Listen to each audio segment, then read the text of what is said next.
Delhi Chief Minister Arvind Kejriwal has flagged a new COVID variant detected in Singapore, which he said is going to prove dangerous for the children.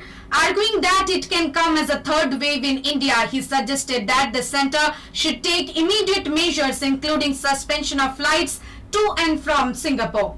In a tweet written in Hindi, Arvind Kejriwal said the new form of corona that came to Singapore is been said to be extremely dangerous for children.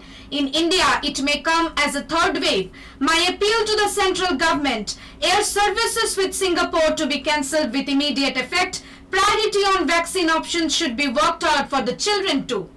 The Delhi Chief Minister's tweet comes amid concerns being raised over a third wave which many experts said is likely to target the children. The first wave has affected the elderly the most and the younger people have been infected in the second wave, the experts reasoned. There is a possibility that the third wave virus will predominantly target the children, mainly because adults are neither infected or immunized. Most nations are yet to approve any vaccine for the use of children. Last week, the US authorized Pfizer and BioNTech's COVID-19 vaccine for use in children aged between 12 years and 15 years.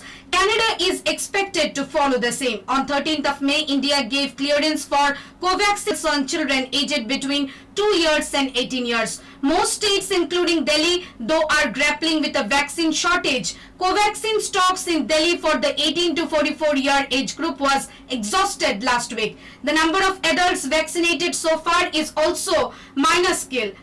The second wave has left the country's healthcare system in shambles, with hospitals scrambling for oxygen and patients and their families appealing for help in social media and crematoriums overflowing into parking lots. The damage in rural areas is suspected to have been substantial, with bodies of suspected COVID patients found flowing down River Ganga last week.